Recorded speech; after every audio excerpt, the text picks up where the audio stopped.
Matthew Sparacio is a lecturer of early American history at Georgia State University.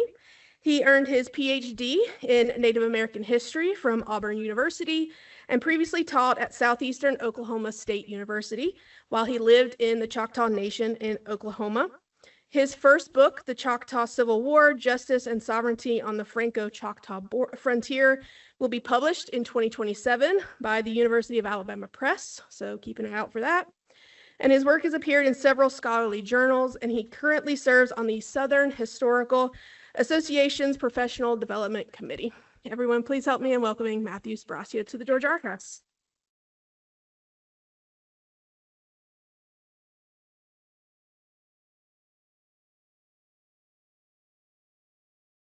Thank you for that introduction, Robin. Thank you to FOGA and Clayton County for hosting me. Is everybody able to hear me? Thumbs up, thumbs up. Okay. I've been out of the classroom for like 2 weeks, so my voice is reverting back to its non-yelling norm. But if I need to project, do please let me know. Yes, excellent. I will try my best. Okay, so first I want to give a little brief outline about what I plan on talking about in the next couple of minutes. But I also want to draw attention to the fact that I could not have done most of this research by myself. Nobody who is a professional historian or even a historian that doesn't work for a university, a historian in training, still relies on the generosity and the help and the aid of other people and institutions like the one that we currently are in. So I do want to acknowledge the fact that schools that I have worked for and taught at, as well as other scholarly societies, have helped provide funding and support for this research. I did not include the Choctaw Nation of Oklahoma because they did not pay me, but I did work and collaborate and live in the nation. So I did not want to include them on the list there. Mostly what I want to do is introduce life in the 18th century in Yakni Patafah, which is a Choctaw term that roughly translates to land that stretches out, but refers to Choctaw homelands in what is now present-day Mississippi and Alabama, but also is sometimes used to refer to the current location for the Choctaw Nation in Oklahoma. I wanted to introduce some ideas about how Choctaws viewed their world, right? And also think about the way that you have these cultural and social assumptions about a person's place in the world helps us understand what a Choctaw definition of sovereignty looks like. Sovereignty is a weird term, and I'll get into that in a little bit. But I also want to place that in the 18th century context of debates about what does it mean to be a sovereign. Okay? Very briefly, I want to touch on factionalism that emerges between 1745 and 1750, mid-18th century, something that I argue, as part of sort of my own research findings, results directly from the fact that sovereignty has all of these different moving parts that sometimes actually make things work inefficiently and help lead to political and social breakdown. And then I want to end today by talking about steps that are being taken in Oklahoma and Mississippi and elsewhere across Native America that help protect sovereignty in very specific ways. So we like to say that like the past is not really the past, and that is certainly the case when it comes to Native American politics and society. I do want to make another note before I continue. Part of what I'll be discussing in terms of challenges to Choctaw sovereignty and internal discussions about what it means to be sovereign hinge on responses to violent abuse of Choctaw women. Right? And I think that it is particularly important and fitting that we are having this conversation, and I don't think this was intentional, but it just sort of worked out that way, that we're having this conversation during the 2026 National Week of Action, The National Missing and Murdered Indigenous Women and Relatives Awareness Day for this year was observed earlier this week on Tuesday, May 5th, in order to honor these individuals. Right? You will also notice that Georgia is one of many states that have not passed a declaration designating that day as a day of awareness. Right? And maybe that's something that we can talk about in the question and answer session. I have some ideas, but I don't know if that's actually holds true. Right? So really what I want to do and what I want you to take away from this talk today is that individual sovereignty and national sovereignty for Native Americans are interwoven. And that probably also applies to people who are not Native American too, that reside within sovereign nations, right? Your ability to protect yourself is a reflection upon the power and influence and understanding and respect that comes along with sovereignty. As Sarah Deer, Muskogee Creek Nation observes, it is impossible to have a truly self-determining nation when its members have been denied self-determination over their own bodies. And this war on sovereign bodies in the 18th century that I tend to do my research in is also something that, as you can see, continues to exist today. It remains an important part of what some Native American and Indigenous scholars talk about as the Indian wars that have never really ended, and which Native American communities continue to confront. So, as you can see here, we've got a national map. This story is sort of going to jump back and forth across the Mississippi. The history of the Choctaw Nation is a trans-Mississippian one. So before we get into the 18th century, I wanted to share a story from when I was teaching within the Choctaw Nation in Durant, Oklahoma, very southeastern Oklahoma. As you can see here, the arrows pointing to this place, a little bit north, about 10, 15-minute drive north of the Red River and Texas. You have Durant, and that is the location of Southeastern Oklahoma State University. And I taught there for 4 years after finishing up my PhD and lecturing at Auburn. One of my students when I was there, Jennifer Gomez, who's a member of the Mississippi Band of Choctaw Indians, even though the campus was located within the sovereign boundaries of the Choctaw Nation of Oklahoma, during her junior year, she drafted the language for a bill to create a text alert system for missing and murdered Indigenous people. She served as one of my university's representatives in the Oklahoma Intercollegiate Legislature, or OIL. This is a student-run mock government replicating all 3 branches of the state government. During the fall 2021 session, she proposed a bill called the Missing and Murdered Indigenous Women Alert Act of 2022, which is based on pre-existing alert systems that can be found across the United States, the Silver Alert System and the Amber Alert System. Right? Here we have an image of one of the iconic buildings on campus at Southeastern Oklahoma State. It was originally a normal college and went through a number of different names and iterations before its current designation as a regional university within the state. And here we have the cover of the notes and minutes and laws that were proposed during that first session of the OIL. And here we have the beginning of the legislation that she introduced. It called for the Oklahoma Department of Public Safety to develop and implement a statewide alert system upon verification of 2 different pieces of information. First, that an Indigenous person who was at least 18 years old, someone that was abducted and is reason to believe that that victim is in immediate danger. And that second piece of information is that law enforcement officials, meaning tribal and state police, know the name, a detailed physical description, a description of the vehicle, plate numbers, all that like vital information of the suspect, right? So if those 2 pieces of information are available, then the state would issue an alert system signifying that somebody is in peril. Right? Oklahoma is a place where Native women and girls have always faced significant risk of kidnapping, assault, or murder, but in recent years, things have gotten worse. The Oklahoma City metro area had the 8th highest number of missing and murdered Indigenous person cases in 2018, and more recently, in 2024, the state had the second highest total number of missing cases in the entire country.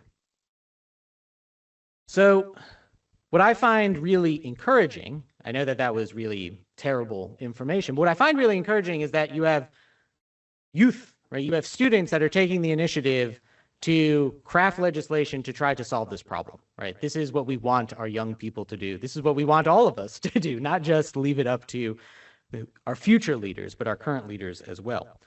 Although there were questions regarding how jurisdiction would work between tribes, the federal government, and the state, the House and Senate of the Oklahoma OIL did pass this bill. And because they passed this bill, and because this bill was awarded the Best Legislation Award by the organization, this bill was actually sent to the State House in Oklahoma City. Gomez's law could have been introduced to the actual state legislature for debate at any time in the following year. But the legislature did not vote on it. So I wanted to start off with this story, and I'll return back to it towards the end of my comments because it highlights a couple of really important things. Right? The protection of women, girls, all people within Native communities, whether in the 18th century or today, really fortifies our understanding of sovereignty. Right? Native tribes and nations continue to take the necessary steps to protect their members. When I spoke with Gomez in October of 2023, this is after I had moved back to Georgia, right? She had reflected on how some of these larger historical processes, like racism and settler colonialism, still affect her life, still affect the lives of people in her community, both in Mississippi. Most of her family also lives in Texas, as well as in Oklahoma. And she spoke about women in particular. She said, women are portals. They usher life into this realm. They carry life, they carry knowledge. And as such, a tribe's sovereignty cannot be protected unless its women are protected. Right? And significantly, it is Native women more often than not, women like Gomez, who are at the forefront of ongoing battles to preserve Native culture, governance, and sovereignty. As part of that conversation, she said that it is our work in order to accomplish. Right? Women are strong, and there is some kind of healing that comes along with the advocacy. Her ancestors understood this, and for the same reason, they pursued justice against a French colonial occupying force that preyed on Choctaw women in the early 18th century. Right? So I want to sort of slingshot back to talking about the 18th century. As a teacher, I love to be someone that provides a lot of sort of visual sources to help us sort of figure out what the past was like. There are not too many visual depictions of Choctaw people from the 18th century, and I was really surprised when I came across this one. It is a sketch, a very detailed sketch, probably the most detailed sketch I've ever encountered from that century of a Choctaw man. And I want to highlight this for a couple of reasons. The focus on a man, on a warrior, or in the Choctaw language, a 𝘗𝘗, right, is something that really tends to dominate the scholarship and scholarly attention, in part because a lot of Native American history until relatively recently has been focused on cultures in contact and cultures in conflict with each other and warfare, and who is doing most of the fighting, typically men, right? Here we have a couple of sketches within a series, right, that were done within the office of Robert and James Adam. They were actually sculptors, which I think helps explain why this is such a detailed sketch compared to other images that you may have encountered. And we'll see a couple of examples in a few moments from the 18th century that seem a lot more rudimentary, a lot more simple, less detailed, less realistic, certainly, in part because there's only like 1 or 2 copies of these, right? This is not something that is meant to be mass produced or engraved and then printed over and over again, right? These are sketches that are made for a funerary monument, right? For a general that was killed in the Battle of Carilion in the end of the 7 Years' War. This is a battle that Choctaw warriors did not actually fight in, right? But there were Native American allies of this British general Townshend, right? And because of that, they needed just like a model to sort of serve as a person in order to help create the imagery that would be overlaid on this funerary monument, which you can go visit and see in Westminster Abbey if you visit that place today. What I also find really compelling about these images, in addition to the detail that they offer, is the fact that it's just like a really weird pose to see people in. It is a pose literally of a man holding up this tremendous burden. And I think it does a great job of encapsulating scholarship about Native American nations, certainly in the 18th century, right before and after the American Revolution, and even into the 19th century, in the era before Native American removal, where it tends to be leaders and chiefs and groups of men as councils who tend to have much of the spotlight of our scholarly analysis, right? They are the ones that are burdened with having to steer their tribes, their communities, and their nations through all of these different challenges, which we know, looking back, are going to happen, but they, living in 1740, 1750, 1760, could never predict. Right?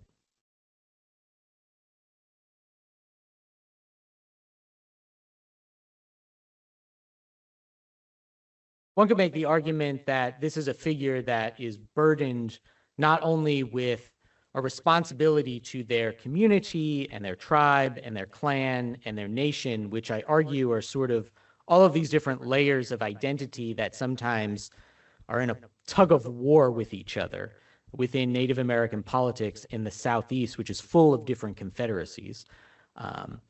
But it is also a man who is burdened with having to try to maintain that sovereignty in an international context. Oh, sorry.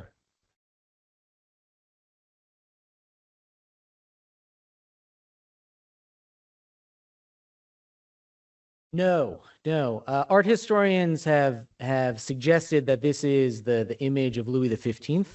As a Choctaw, even though this is from 1760, Choctaws had begun to make diplomatic arrangements with the British shortly after the 7 Years' War, but this is made right before that war officially concludes. So they were still traditionally in a, I don't want to say Francophile stance, but they more than often aligned with French interests in the region, right? So we think that that's actually a medal that would be given by the French in order to designate that this is a figure of very high standing within that tribe, right?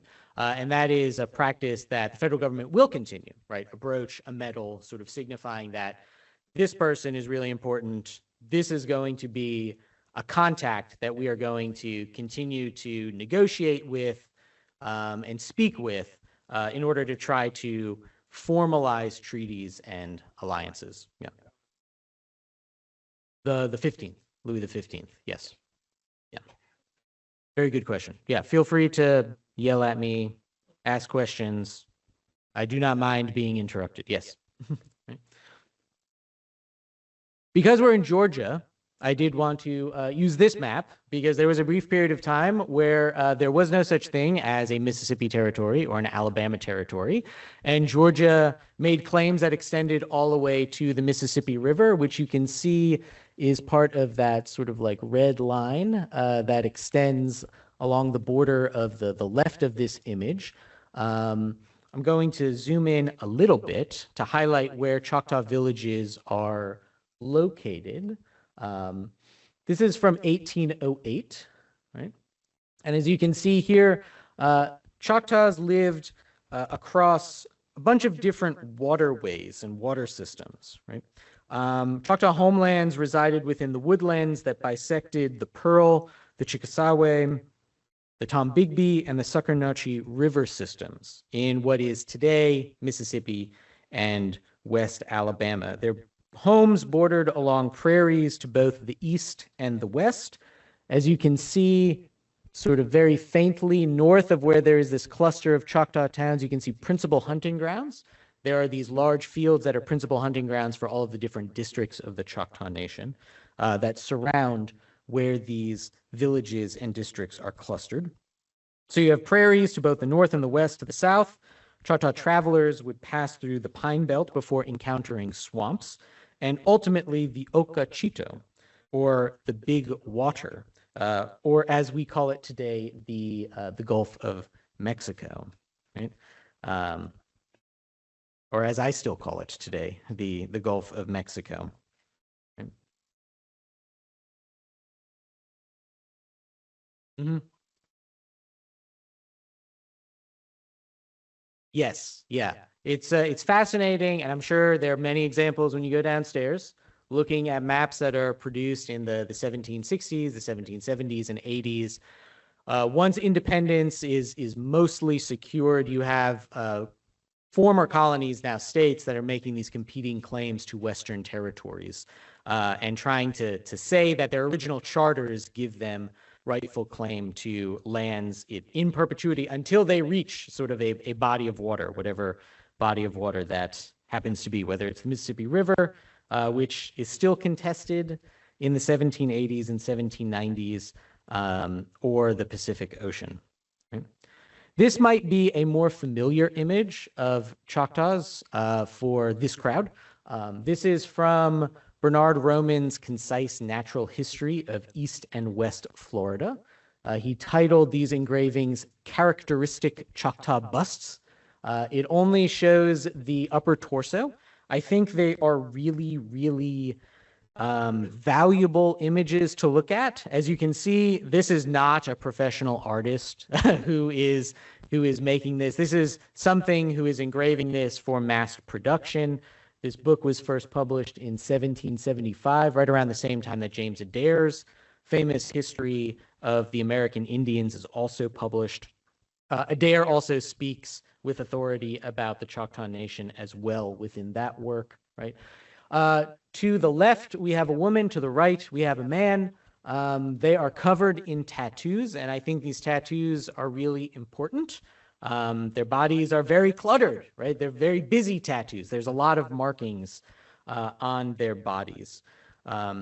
Both figures feature distinctive designs that refer to their social responsibilities, right? So a little bit more information about like how does Choctaw society sort of operate?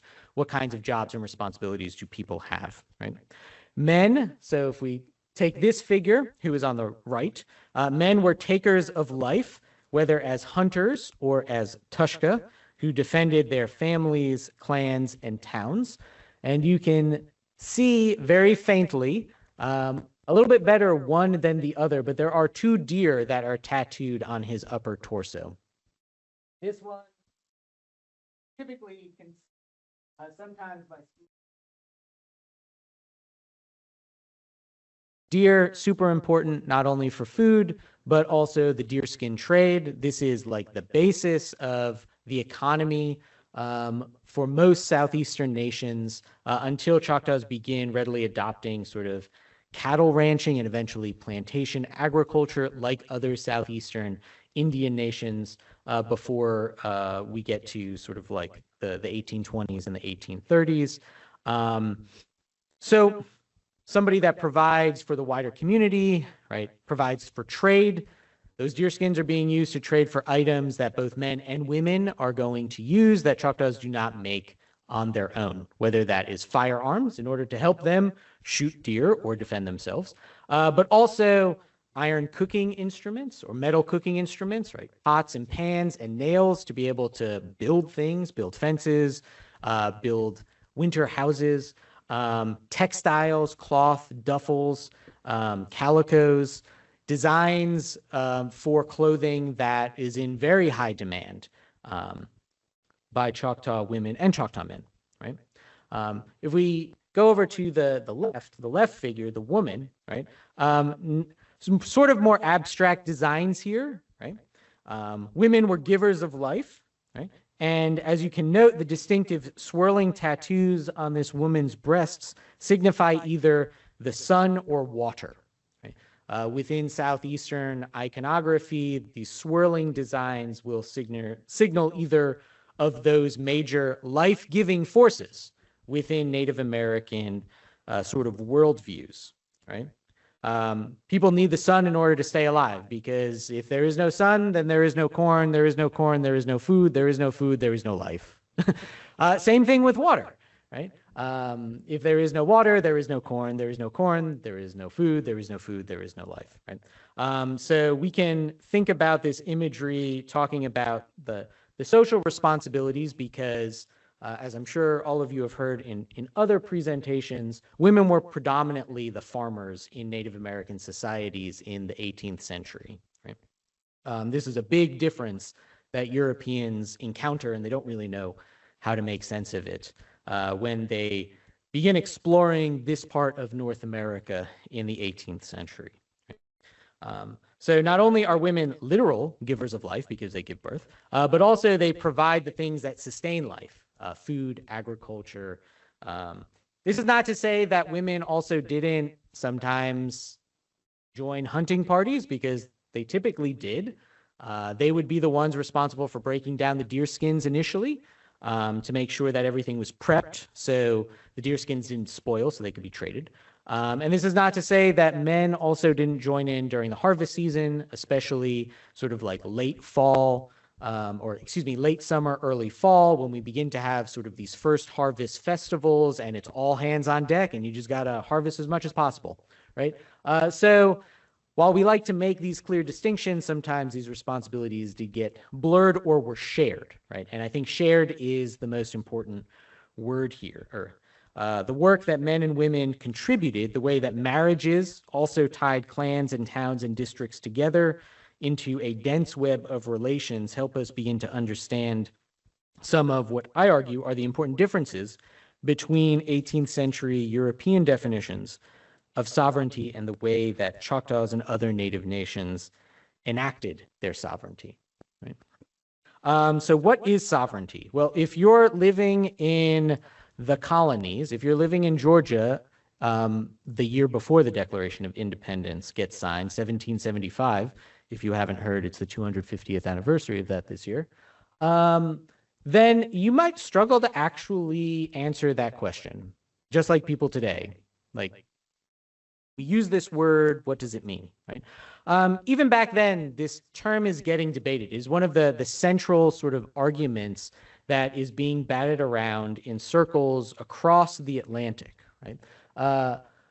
Vattel is one of the first in his Law of Nations to make a clear argument about sort of the sovereign existence of a nation, being able to determine things without outside influence. Right? And unsurprisingly, this is a word that continues to be used by indigenous peoples across the world because they had to deal with outsiders meddling with their own autonomy, whether it's through colonization or imperialism. So if we move away from that very simple definition, right, helping peer nation states or emerging nation states in the late 18th century and the 19th century sort of recognize each other as equal, right? You're allowed to do your thing over there, we're allowed to do our thing over here. And because we recognize that, we are equal and we are sovereign in recognition of each other. That is not a wrong way to understand the way that Native American tribes understood sovereignty, but I argue that you lose a lot of the details because Native American communities were a lot more interconnected and were not exactly siloed in the way that we think emerging ideas about nationalism operated during the 18th and the 19th century. So one of the things that has been sort of a challenge in my own research in the 18th century is figuring out, well, I mean, what does sovereignty mean? What does sovereignty look like in the 18th century? And between reading a lot of primary sources and reading a lot of things from the 19th century and the 20th century and the 21st century, written by Native American theorists, Choctaws themselves, speaking with and working with members of the nation across many years, both before, during, and after I lived in the Choctaw Nation, I came to recognize that there are really important core elements, right, that define why people make decisions the way that they do, right? And I argue that these elements serve as a foundation for Choctaw sovereignty in the 18th century, right? As you see over the course of the 19th century, the Choctaw Nation begin to look a lot more like the United States and have a constitution, have a government, and begin to mimic sort of the way that the United States acts as a sovereign in the international world, right? We begin to not abandon these, but begin to prioritize a different set of ideas, right? In part out of necessity. So if we go back to the 18th century, 1730s, 1740s, what does it mean to be a sovereign community? Right? What does it mean to be a member of that community? Right? Well, first it is to have respect for elders, respect for peers, respect for outsiders, respect for the land as well. And the land is really important, right? Yakni, or land, right? All of these terms here, these 6 terms here, these are Choctaw language terms, and I have the translations below it, right? Land is really, really significant because Choctaws believe that they emerged as part of one of their sort of origin explanations and origin histories from a specific site in what is now Mississippi, 𝘉𝘠𝘉𝘠 Mount. Yes, question?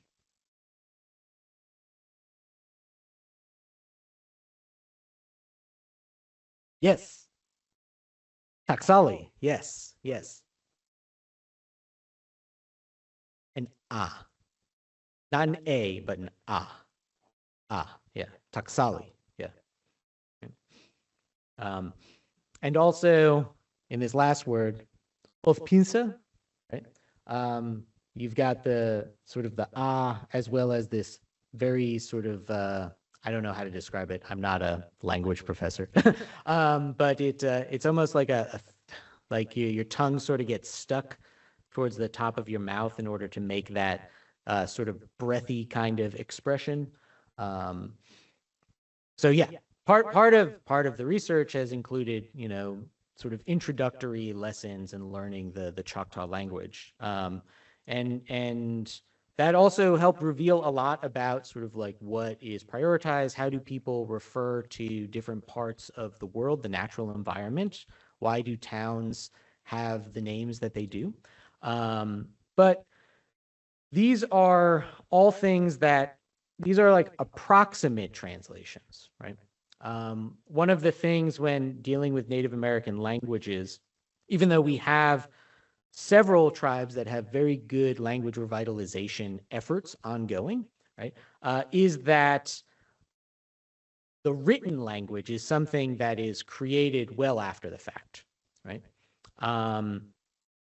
We're all in Georgia, right? The Cherokee language, the Cherokee syllabary, which is not an alphabet, right? It's a different kind of set of symbols and sounds associated and concepts with it, as opposed to like the Roman alphabet, where you have a letter which has a kind of sound, right? And then you put the letters together and then you make the word. All of that, right, is something that tribes begin to develop very, very quickly in the 19th century in response to the United States making these demands and expectations about certain kinds of behavior, right? Which in other presentations in the last couple of months that I've been here has come up every so often, right? This idea of a civilization policy, right?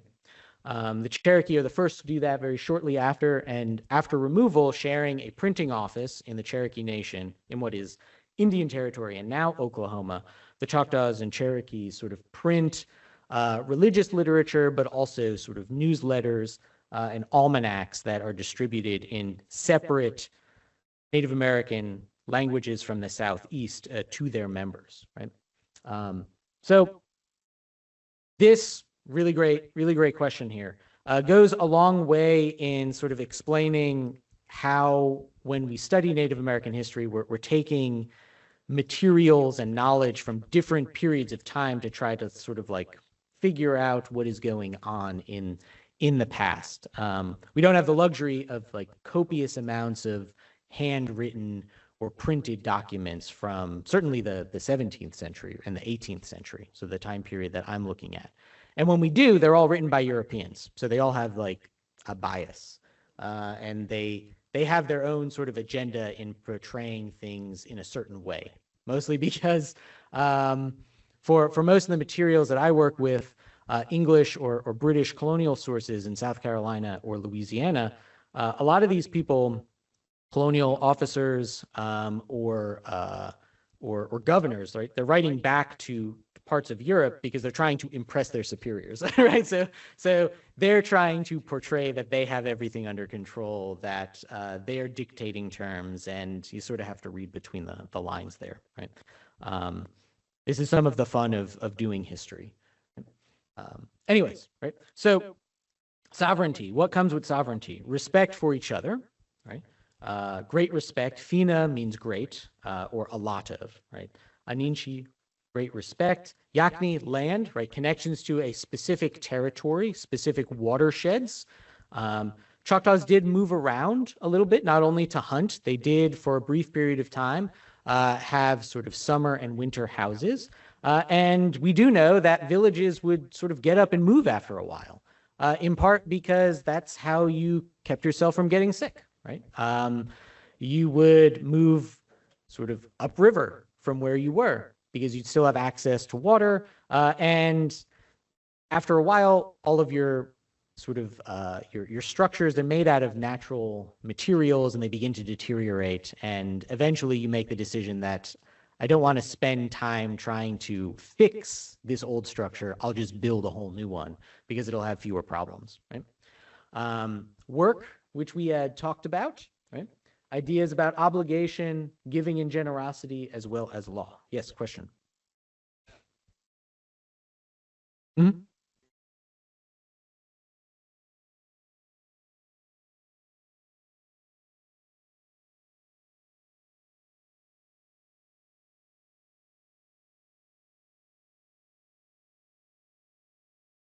They did tend to locate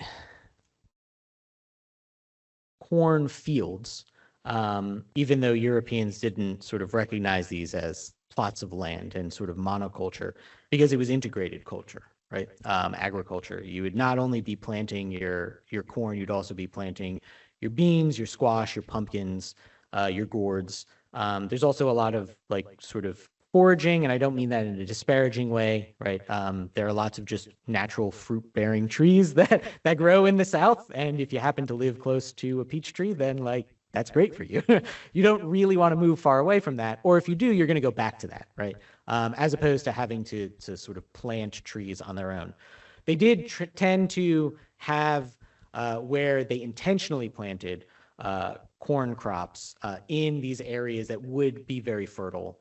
And if you compared that earlier map of the state of Georgia in 1808 with sort of geologic maps about like where are the most fertile lands, I mean, you're going to see a lot of overlap between where the area that's known as the Black Belt, where a lot of cotton is going to be planted because of its fertility, because of its richness, and where Choctaw lands were, right?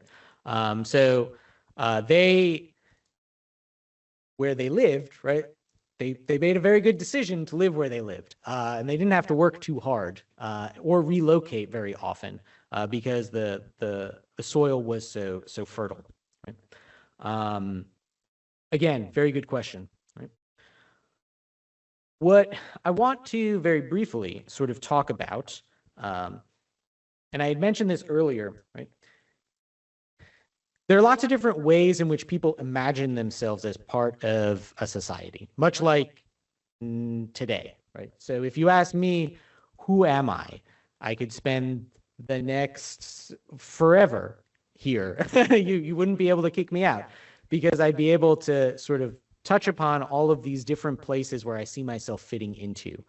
I'm a teacher. I'm an employee of the University System of Georgia. I am somebody who was born in the state of New Jersey. I think of myself as an American. I am an American citizen. I am someone who owns dogs and cats. Right? I am someone who is trying to be a father. Not that that's too much information. But like all of these things are true, right? They all exist in the same thing, right? And the way that people position themselves in their relationships with others in the Choctaw Nation was very similar, right? So you'd have a man or a woman, you'd have a 𝘑𝘶 or an 𝘠𝘰𝘢𝘗, right? And they were part of a clan or an 𝘰𝑥𝑎, right? And those clans tended to have a lot of people that lived in certain towns, but not everybody in a town was a member of that clan, right? And in fact, in order to marry somebody in the 18th century, and we think that this continues into the 19th century, one would have to go to a different village and marry outside of the clan, right? So yes, there are these different clans.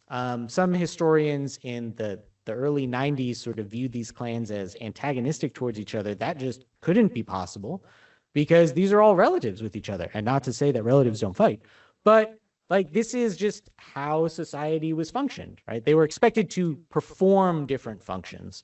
So you had your clan, you had towns that you lived in or relocated to, but you also had clusters of towns that often had one population center. In some cases, this is referred to as sort of like a mother town in some tribes, a leading town, which is where, to get back to your question from earlier, more often than not, the headman or the minko that received medals from the French and then after that the British, they would live in those big mother towns, right? And then there would be satellite towns surrounding it, right? And in the in-between space was where you'd have all of your agricultural sites, right? But even though you have people who live in different districts or different clusters of towns, they all thought of themselves as Choctaw, and they all spoke pretty much the same language. There were some regional dialects, but they shared much of the same ideas about their worldview, their place, their origin, again, a shared language, and oftentimes worked together, right? So much like you have federalism in the United States, where you have like a state such as Georgia or New Jersey or Pennsylvania, they're also part of the United States, right? Not to sort of like draw this comparison, but I think it's helpful for us to understand, right? Sometimes leading towns sort of went in their own direction, though, right? There was no such thing in the early 18th century, in the mid 18th century, in the time period that I'm looking at. There's no such thing as a national council where the chiefs or the minkos from those leading towns would get together and act like a kind of Congress to make decisions for everybody in a representative fashion. That is not how that happened, right? The chiefs made decisions for their towns and what they believed would allow members of those towns, both men and women, to be able to live comfortably. And for those who lived in towns that were close to French military outposts, they tended to hang out and deal with the French more often than those that were very close to Chickasaw towns where there were English traders. Right? They weren't English traders. That's a lie. I'm getting into muddy territory. That is, they were Scottish traders. And that is a different kind of conversation. But they were operating out of a British colony, South Carolina. So that's why I use that term. Right? So even though there was this attempt to try to prioritize consensus, right? When it came to big things like foreign policy, there were disagreements, and people respected those disagreements, right? Because they understood that these decisions were made for dependents, right? People who lived within towns, members of families, those who were supported by these leaders who are often tabbed by Europeans, and maybe not so always by the community that they represented as sort of like the spokesperson to make decisions on their behalf, right? What my interest and what my research interest really came down to in the book, which eventually will come out, I love you, University of Alabama Press, is that sometimes these ideas, right, that people shared, people had a very clear understanding of like, how does justice work, right? What is my obligation as a member of a family? What is my obligation as a member of a town, right? Sometimes they came in sort of conflict with each other, right? And I argue that is precisely what happened in the middle of the 18th century, and this resulted in really deep-seated vicious factionalism that would eventually descend into a kind of civil war. Right? And I'm very uneasy about using that term. It's an accepted term in academia. Eventually, it does turn into Choctaw against Choctaw violence, but for much of the time period that people say a civil war existed, it was Choctaws who were fighting against French people to try to secure justice for, to circle back to where we started, violence against women. Right? So there were certain expectations about what justice looked like. Members of family, whether they were clans or town members, were responsible for making sure that people were held accountable. Right? Ethnographic research suggests that things like sexual assault, sexual abuse, rape in its most extreme way, obviously murder, these are capital offenses within a Choctaw concept of justice, right? So family members were responsible for making sure that a person was captured, a person, maybe not always that person, was captured and accountability was maintained. Right? Question, yes.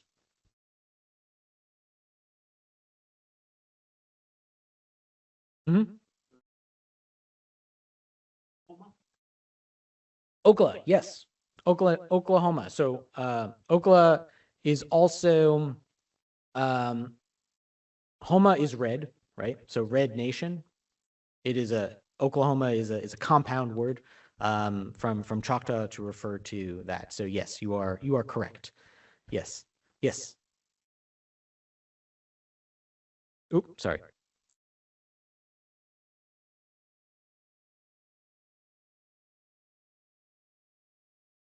Yes.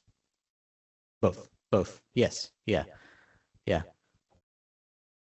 Yes. No, I could again spend like forever talking about this, but I just sort of looked at the time. But yeah, because let's say in the most extreme case, somebody gets killed, right? A woman gets killed as part of a sexual assault, right?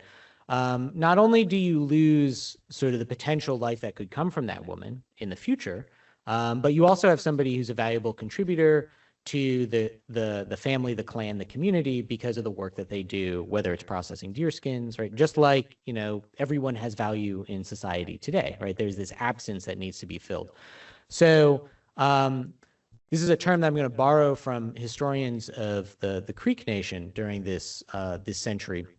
But like crying blood, right, or sort of like revenge killing or mourning wars. This is also a popular term that Daniel Richter uses to refer to this kind of conflict that occurs in what is now New York and sort of the Haudenosaunee sort of confederacy. If somebody kills a member of your community or does a grave injustice to a member of your community, then you are obligated to defend not even so much their honor, but what is removed by that loss from a group, sometimes the person who is actually the culprit, right? In order to make amends, right? And this sense of balance, right, is really, really prioritized, right?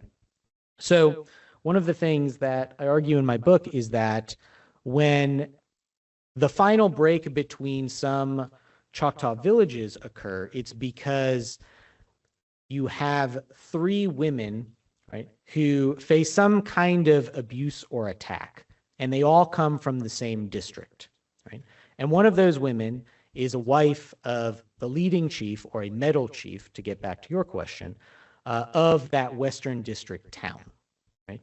And we don't know, what is really frustrating as a historian, as just like a person, is that we don't know the names of any of these women, right? In part because these details are being parsed from European sources, and they don't actually really like care about that, which is a whole different conversation. But you have three women who are attacked, And in one case, it very explicitly sort of suggests that there's some kind of sexual abuse or rape that occurs. And like this rash of attack happens in a really short period of time. And then you have the husband, right, the leading man of that district, go and execute 3 French people, 3 French men, right? So for me, this is a classic example of, you know, tit for tat, morning wars, right? Accountability, right? This group performed this crime or perpetrated this crime. There was an opportunity to send a message to French leaders to say that, like, people are getting upset that you as governor, you as leader of Fort Tombekbi, you as commandant at Mobile have not taken any action against these people, and we know exactly who they are, right? And you really need to do something about this. And then after a couple of months, when there's no traction on this, he decides to take justice into his own hands, right? And what sort of devolves from there is that you have the French turning around and asking other leading Choctaw men to try to sort of act on their own behalf and try to quell or suppress this anti-French movement, right?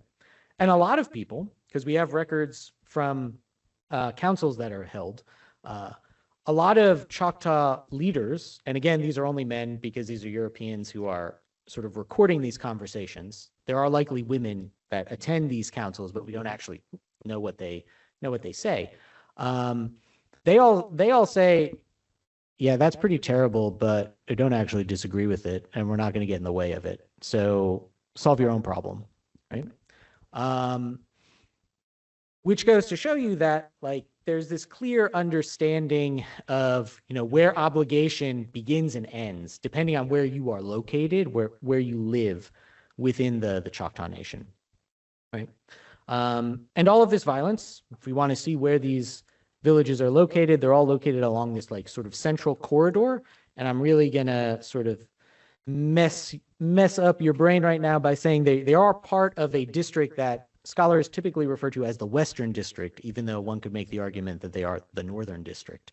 All of these villages are also in the closest proximity to the Chickasaw Nation. The Chickasaw Nation is actively hosting traders from South Carolina and Georgia to try to really begin and sort of sustain an Anglo-Choctaw trade to try to undercut French military influence within the region.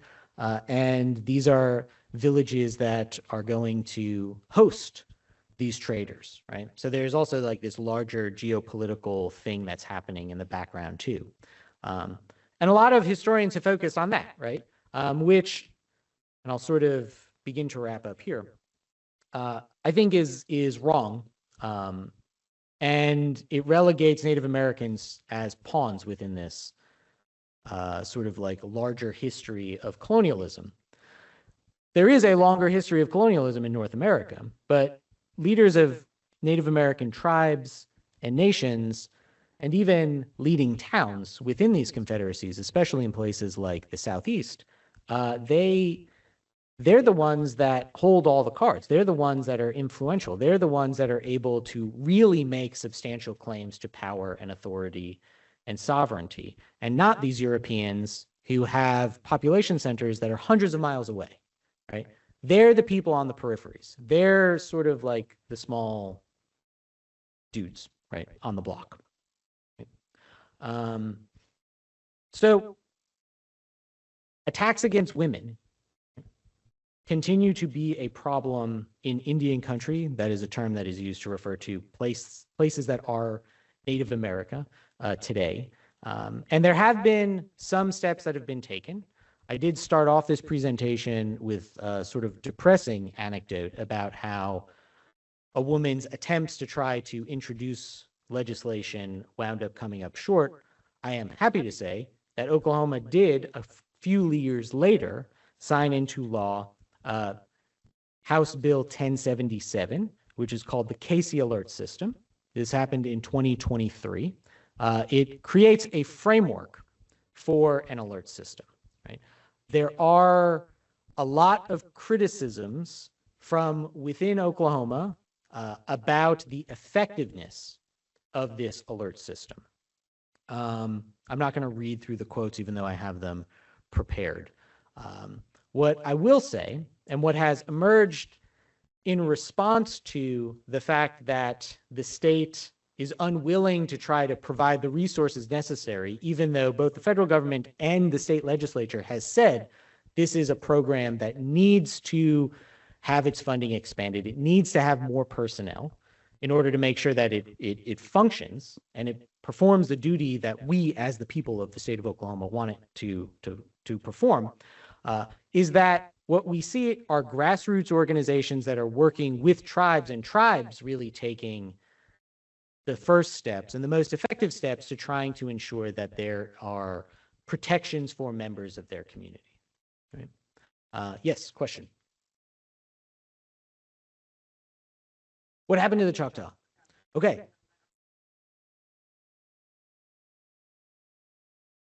They are they are typically included in sort of like the 5 civilized nations that ultimately are removed.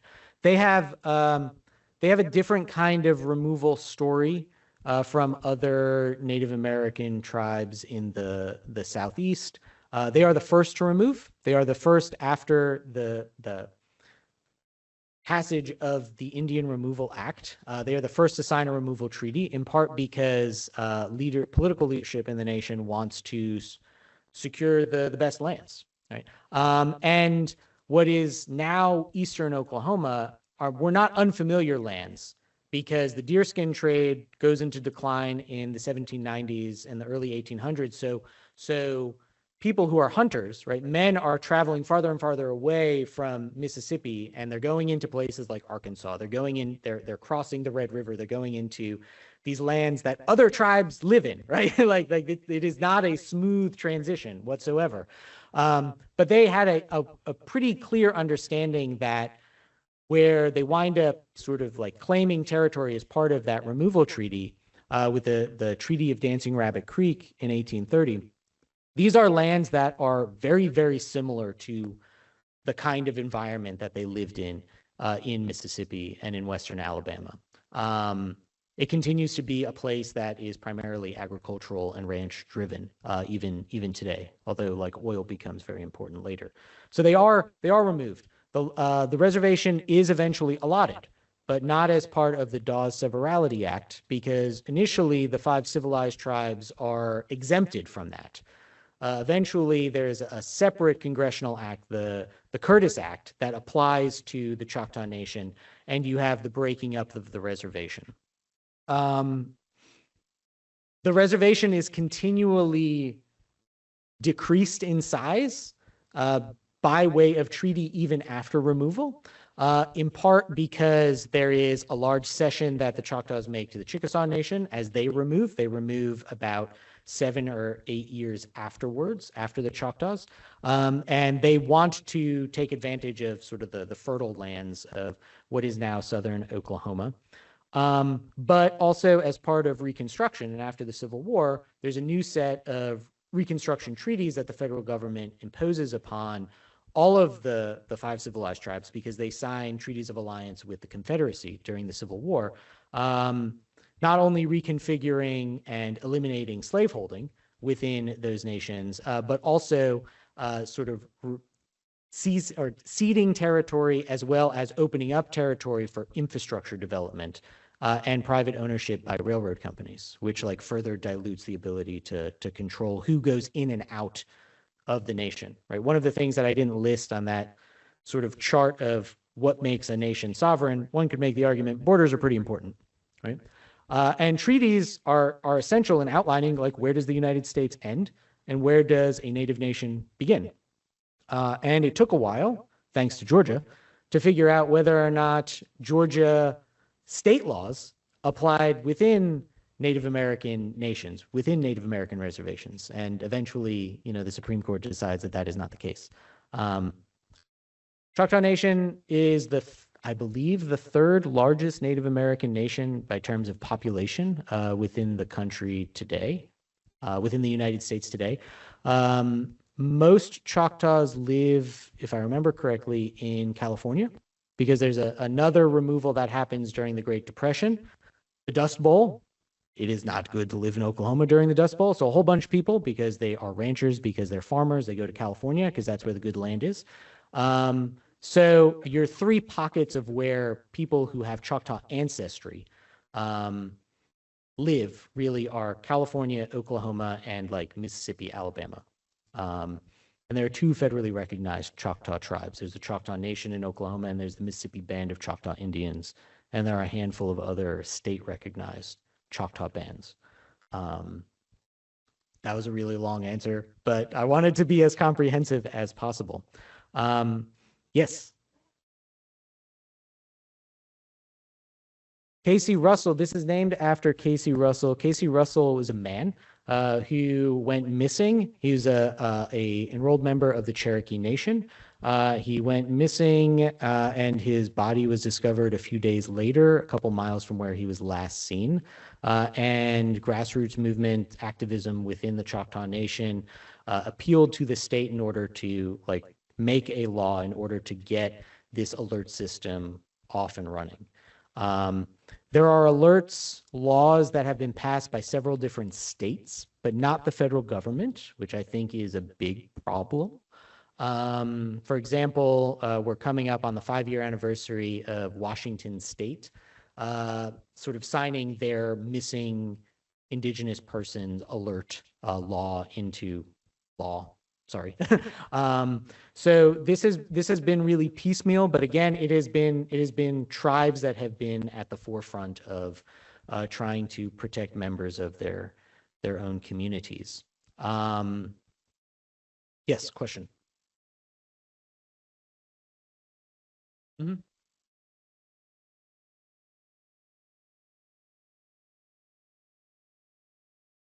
Oh, so the Cherokee name, that's the Cherokee. Mm. That's a, Mm-hmm. so I just graduated. Have land acknowledgement. Yes. 5 seconds. Yes, yes, yes.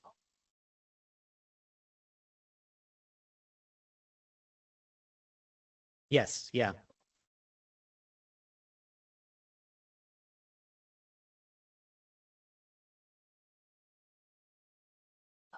I found in this state, except for Professor at UGA, who came in and spoke about Cherokee and the way.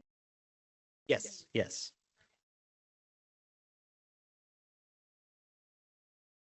And maybe the idea that Mm-hmm. the idea that my Cherokee relative. That's my fact. But the idea of what that looked like. Yeah. All of that is true. And I don't mean this to be like brief or concise, but that is a direct result of settler colonialism, right? Like the elimination of the presence of indigenous communities in a place like Georgia, which had a whole bunch of different tribes that lived in it. So that is a direct consequence. And as somebody that grew up in New Jersey, I cannot recall ever encountering somebody who was Lenape. And that doesn't mean that I didn't, right? It's just that these were individuals whose tribal identities were not overt, and they couldn't leverage a bureaucracy like the Choctaw Nation, the Chickasaw Nation can do now, right? And Cherokees have several different kinds of national sort of designations, whether they're in Oklahoma or whether they're in North Carolina. Georgia has no federally recognized tribes within its boundaries, its current boundaries.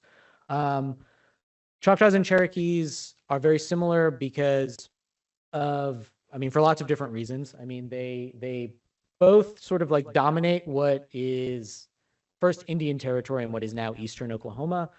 Choctaw Nation,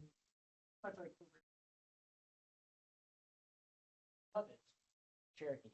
Right? So they become neighbors in a way that they really weren't neighbors before, right? Before removal, there was like the Choctumas, there were certainly like the Creeks, right? The Muskogees that often sort of like lived between them.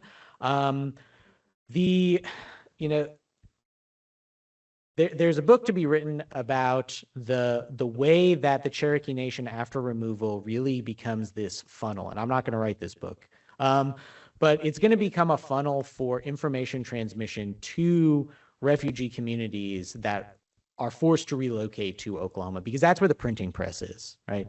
And as somebody who's very interested in sort of like future projects about print culture, whether it develops in Georgia or after removal, I mean, that is so vitally essential. Being able to get people on the same page, right? Especially in circumstances where during and after removal, the Choctaw Nation, there's this horrible cholera outbreak. People are literally having to rebuild their entire communities.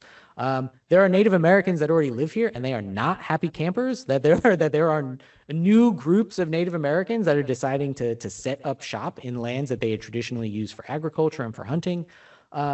So this becomes a really weird place that I argue is a military occupied zone by the United States Army for much of the 1840s and the 1850s and the 1860s. And even though you have the presence of the United States Army, you do have reconstituted tribal governments that are doing the best with what they can, right? And the missionaries, and there's a contentious relationship between missionaries and indigenous communities, but the missionaries are also responsible for funding and providing like the very expensive materials for printing presses.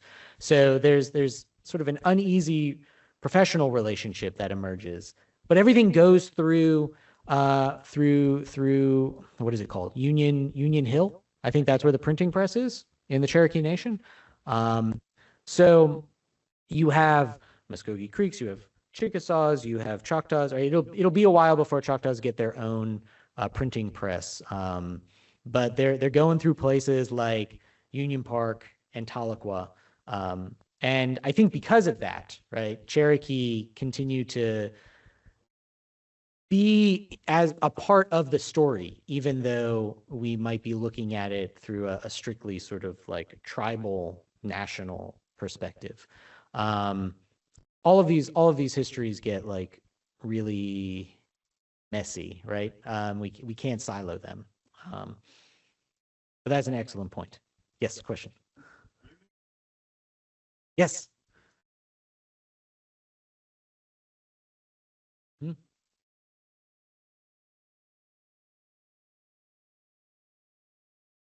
Mm-hmm. Yes.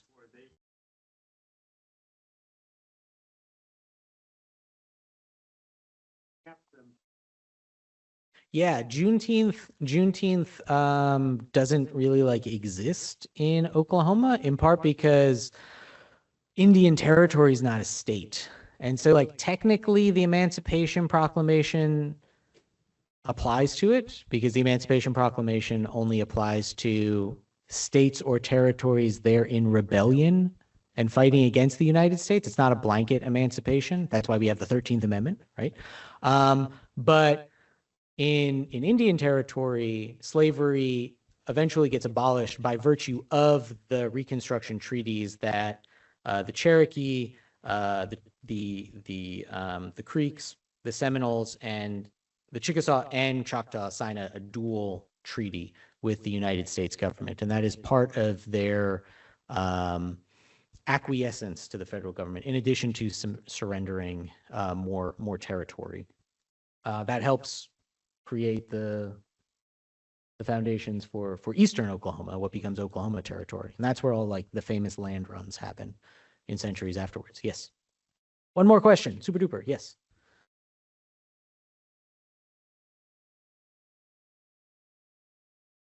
Mm-hmm.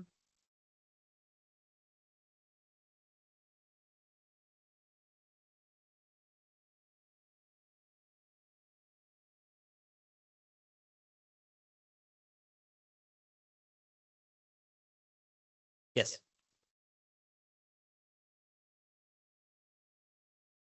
Mm-hmm. That is hard. That is hard to answer, in part because many people are not actually arrested for committing the crimes. right? Sort of the lasting historical record is the missing person, right? It's the victim. So we have very incomplete evidence of this.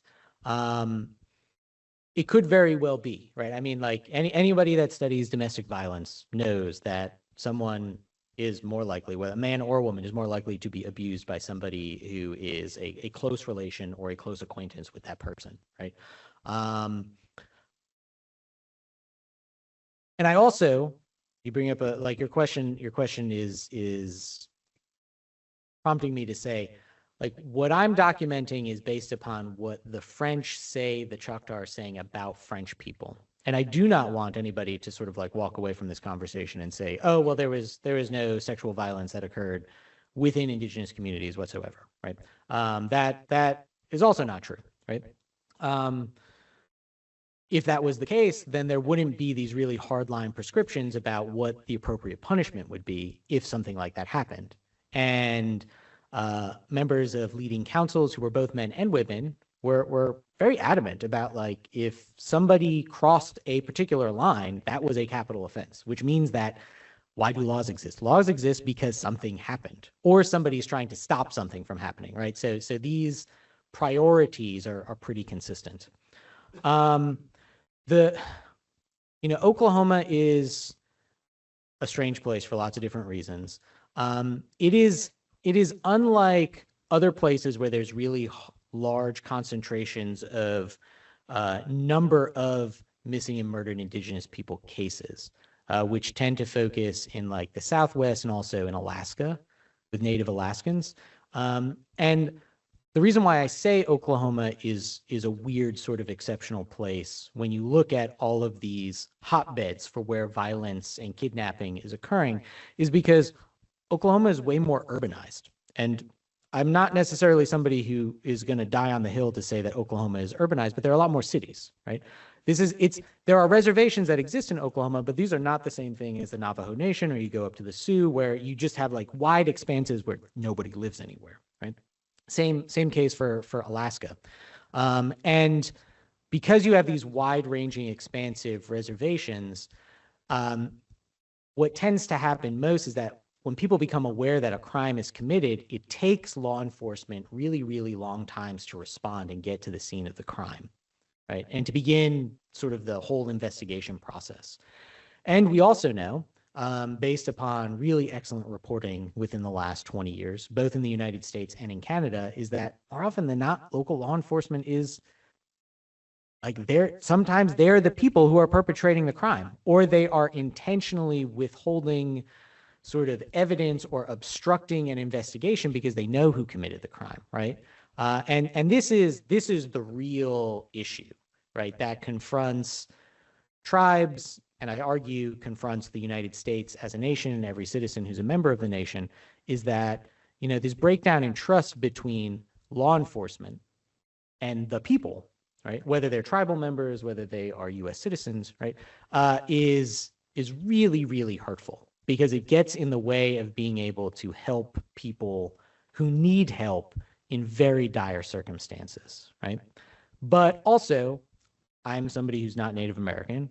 I'm a white dude, right? Like, I am someone who needs to continue having this conversation because for far too long, people who are associated very closely with the victims have had to bear that burden and be the advocate, right, for change, right?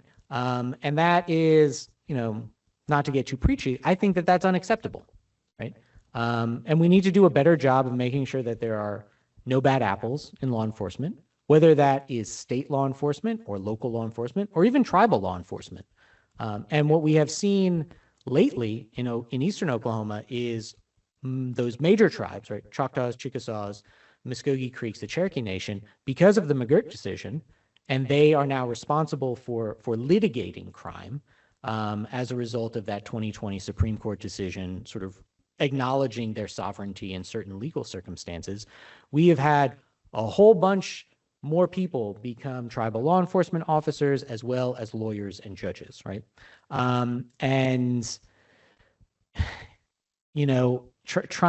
to change a culture to ensure that people care, right?